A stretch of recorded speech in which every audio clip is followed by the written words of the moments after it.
what's going on YouTube? Today I'm going to be showing you guys all our Dodge Charger Pursuit build. We're gonna go over a few things I love and hate about this thing, and I'll be letting you guys know if I would recommend buying one of these yourself. So first thing, before we get started, I want to give you guys a cold start.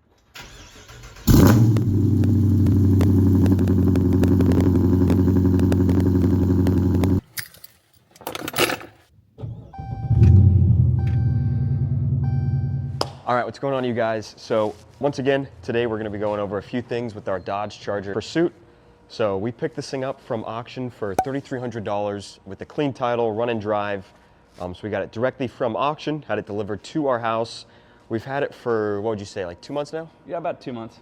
So we've had it for about 2 months, and you know, when we bought it, this thing looked completely different from how it does now. And we still have a few things we're working on, but when we got the car, it originally came green, and it was actually in a super rare green that I had never even seen before. I think it's called like forest green metallic or something like that. Obviously did not have the wide body, had different wheels. We basically have this series of us fixing up this entire thing. But yeah, today what I kind of want to be going over is if I would recommend one of these builds to you guys.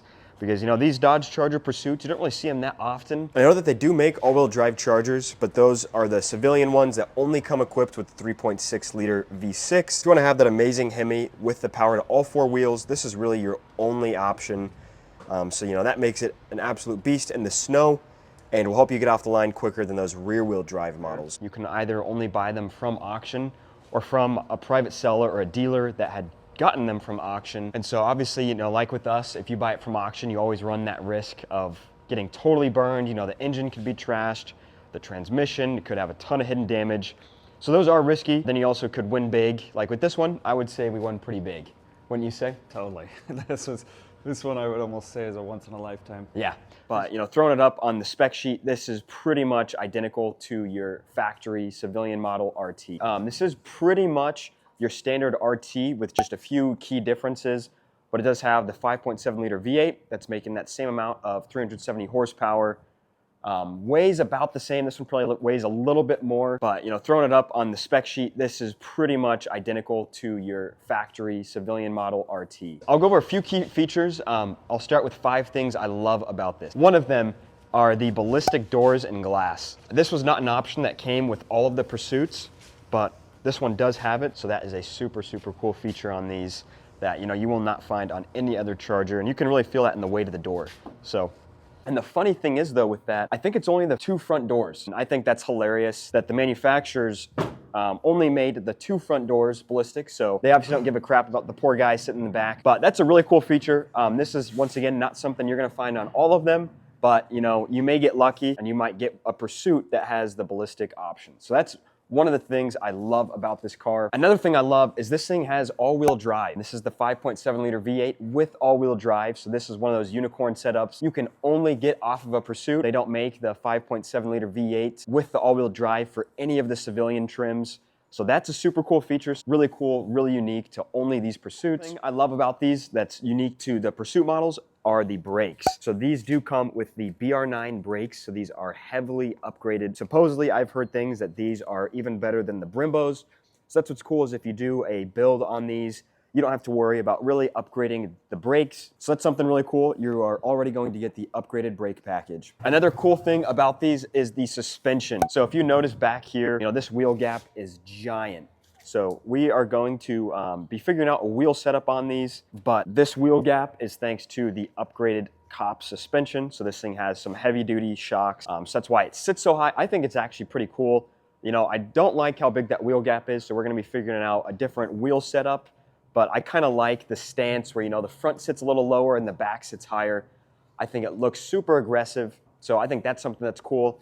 You know, these police trims, even though they are the same engine, it does have a few key differences like those brakes and the suspension that kind of set it apart from your normal RT. Oh, and something else, if you can find a police station where they regularly maintain these, you could get one of these in super, super good shape. So this one had the long block replaced 40,000 miles ago. Transmission was rebuilt about 60,000 miles ago. And when I was changing out some of the fluids and some of the other air filters and stuff, they were all practically brand new. This thing probably has had at least $10,000 to $15,000 worth of maintenance done within the past, few years, and, with these municipalities, they do, for the most part, keep up with the maintenance on these. These police stations want to keep them in tip-top shape. So that is something super cool is, you could get lucky and get one of these that was really, really well maintained and upkept. Something else I love about this thing is how it sounds. So obviously this one is not a factory exhaust, but having the ability to change out the exhaust and get that amazing V8 sound, probably one of my favorite things.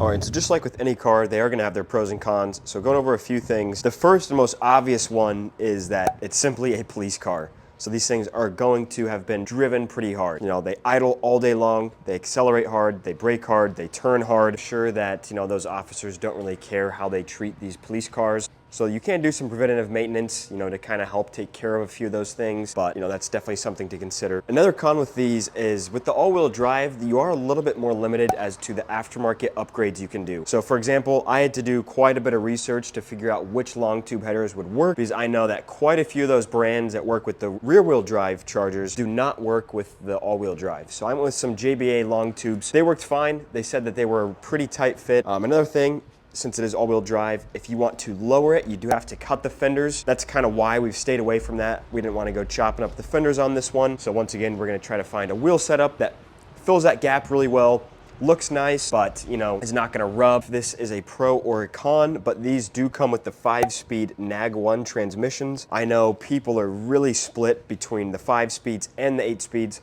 A lot of people say that the 5 speeds are more durable, they last longer. You guys who are a little bit more knowledgeable on those will have to shed some insight. But yeah, these do come with the NAG1 5-speed transmission. I would say the pros heavily outweigh the cons. Once again, especially if you're buying these from auction, you're always gonna take that risk. You don't know what you're gonna get, but I think that's part of the fun. If you could find one of these like we did for a couple $1,000s, have a little bit of wiggle room where if something were to go wrong, you could get an engine replaced or a transmission replaced, still be under the cost of what you'd go spend a used RT on. I really, really wanted to get my hands on one of these 5.7 Hemis, and they're all expensive. The Chargers and the Challengers, they are expensive. So this is kind of like a little cheat code where if you want to get one of those 5.7s, this is really one of your best opportunities to get one in for cheap. Okay, so I'll say one thing. So the thing, I was never really, I'm sorry to say this, certainly to a lot of you, I wasn't a big fan of the Chargers before we got our hands on this one. Now, as we really started to work on it, and then I started to drive it, it made me an absolute fan. Yeah. So go Mopar, go Dodge. Yeah. So if you are asking yourself if you should buy one of these, my personal opinion is 100% absolutely yes. It is so much car for the money, especially if you can get a good deal on one from an auction site. This one was a Broward County police car, so I personally would recommend getting any of them from there. At least with this one, it looks like they maintain them extremely well. With these Chargers, there's an unlimited amount of potential to upgrade and customize them. So, there's a huge aftermarket community for parts, whether it's, interior, exterior, performance. So that's what's super cool is you can really buy one of these and make it your own. And, we have a few videos out of us fixing this thing up. So hopefully you guys can get some ideas and inspiration.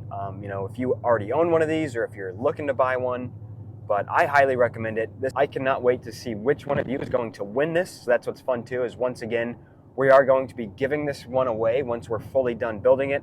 So come January 15th, that's when the deadline ends. We'll be drawing and announcing the winner live on January 22nd. So if you head on over to AtlanticBeachCustoms.com, get entered into that giveaway, you have a possibility of winning this exact Charger Pursuit. So you could get your hands on one of these and a custom built one. So go ahead on over, enter that giveaway. Let me know what you guys think. For those of you who own one of these too, I would love to hear your guys' personal opinions on them. What your experience has been like owning it. I love learning from you guys. I love sharing what I learned. So feel free to ask any kind of questions you guys have below. But thanks again for watching, and I'll catch you all later.